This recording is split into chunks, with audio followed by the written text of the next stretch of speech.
lo que nos dejó la pandemia. Sí, nos dejó, yo no sé si nos dejó o todavía sigue Sí, bueno. bastante actual. O sea, pasamos de un momento obviamente de temor, en lo que fue el inicio de esta pandemia.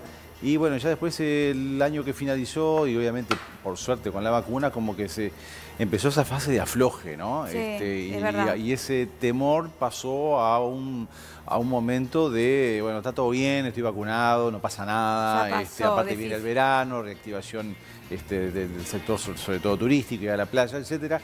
Y ahora, con este aumento de casos que tú hacías referencia recién, es como que de vuelta empieza de alguna manera el miedo y decir, bueno, tengo que encerrarme de vuelta, hasta dónde voy, espacios al aire libre, pero si estamos al aire libre, cuán pegados estamos al otro, bueno, etcétera. Entonces vuelve a surgir ese concepto de la coronafobia, por decir de alguna manera, y también otros trastornos mentales que de alguna manera se han ido agudizando, ¿no? Con la presencia de esta pandemia que ya lleva más de 2 años. La primera plaquita, creo que ya la veíamos por ahí hace un ratito, dice que la OMS estima que los problemas de salud mental serán la principal causa de discapacidad para el año 2030. O sea que piensen en la importancia, de este tema. Y bueno, cuando hablamos del espectro de problemas mentales, uno de los diagnósticos más frecuentes que surge es el vinculado justamente a la ansiedad fóbica o a la fobia específica. Y según la última edición del Manual de Diagnóstico y Estadístico de los Trastornos Mentales, lo que se llama DSM, en este caso la quinta edición, define estos trastornos como la aparición de miedo o ansiedad intensa, inmediata, casi siempre desproporcionada, ante objetos o situaciones específicas que de forma general no serían consideradas peligrosas y que además el paciente intenta evitar o resistir de manera activa. Vamos a la segunda plaquita que tiene que ver con un concepto que es el del miedo desadaptativo, que es el que no nos protege. Las fobias, todas las fobias tienen como punto de partida, chiquilines, lo que se conoce como la emoción básica de miedo, y normalmente esta emoción básica de miedo tiene una función esencialmente adaptativa para, de alguna manera, garantizarnos la supervivencia. ¿Qué es lo que ocurre? Permite, obviamente, el miedo de detectar amenazas inminentes y, bueno, tener reacciones adecuadas para evitar esa amenaza. El tema es cuando ese miedo, que tiene una función y que es lógico que exista, altera de forma negativa nuestro funcionamiento cotidiano y entonces se vuelve patológico y nos deriva en lo que es la aparición de una fobia. Vamos a la plaquita siguiente.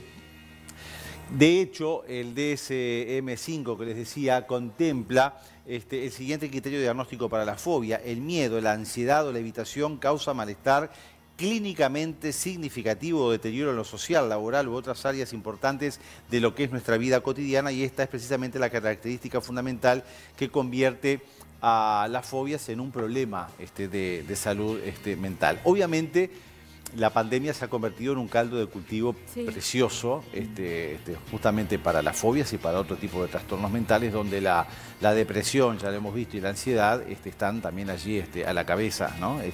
Con toda esta situación. Vamos a la plaquita número 4, donde son destacables aspectos como el riesgo de infección a través de contacto físico o los espacios cerrados, la muerte o infección de seres queridos, algo que pesa muchísimo, ¿verdad?, en esta época de pandemia, las medidas de contención, el aislamiento social y la soledad, la pérdida masiva de empleo o la inestabilidad financiera, entre otros, son de alguna manera aspectos que nos llevan a la ansiedad o a la depresión, que ya hemos manejado en más de una ocasión. Y obviamente se redita también de alguna manera la fobia o el miedo a lo que es la posibilidad de nuevos confinamientos, ¿no? Los otros días, cuando todo el mundo esperaba la conferencia de prensa del presidente, del ministro de Salud Pública, uno veía las redes y decía, bueno, nos parece que nos vuelven a encerrar, me parece que nos vuelven, aunque nunca fue obligatorio, ¿no? Pero de alguna manera como que ese miedo volvía a emerger, ¿no? Y bueno, un aspecto interesante también que me pareció, y ya para ir cerrando, porque lo tenemos ahí a nuestro columnista bichero, es que todo lo que tiene que ver con que ese miedo excesivo al contagio también predispone a lo que se llaman trastornos obsesivo-compulsivos. Claro. Y esto tiene que ver con qué, bueno, sobre todo con los niños. Ahora, bueno, se empezaron a vacunar en el día de ayer, ¿no? Pero lavate las manos, no te toques la nariz, no te toques la boca. O venimos y nos estamos lavando, o estamos, bueno, yo no tengo un TOC, un trastorno obsesivo-compulsivo, pero ya pedí que en la mesa tuviéramos de vuelta el alcohol en gel y cada tanto uso alcohol en gel. Pero bueno, ojo con eso también, ¿no? O sea, tomar medidas de precaución sin caer en un trastorno de obsesión, de obsesión extrema. Y digo que aparte son medidas como lo que es lavado de manos o higiene de manos, que ya existen de toda la vida. Sabemos que las manos son las que transmiten la mayor parte de las enfermedades y que en realidad es algo que ya tendríamos que tenerlo como rutinario y no exacerbado ahora. ¿Te acordás al principio de la pandemia, Daniel, que nos sugerían llegar a nuestras casas, sacar toda la ropa, lavarla, además todos los días, lavarte la cabeza? Uno se baña todos los días, pero te quiero decir, era como que llegabas y tenías que meterte bajo la ducha. Era casi una obsesión.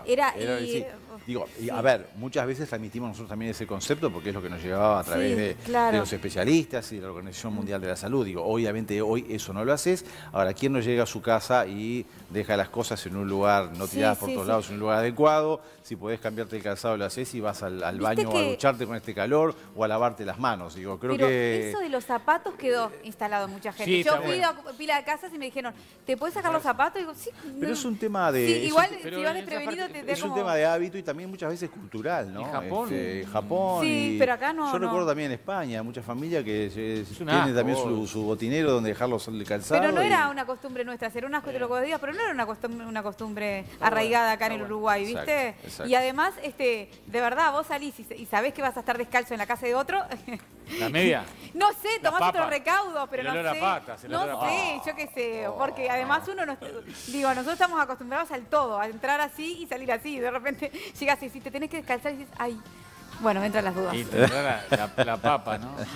Bueno, o sea que en definitiva, si cualquier tipo de estas situaciones, variantes de la pandemia, nos generan ansiedad, nos genera preocupación, bueno, siempre consultar, ¿no? Asesorarnos, consultar y obviamente de antemano tomar las precauciones correspondientes para evitar caer en un trastorno de ansiedad, en una depresión o en una nueva fobia por todo que es más complicada de resolver. Sí, o sea, se pueden resolver, pero bueno, a veces más vale adelantarse, ¿no? A los hechos. Divino.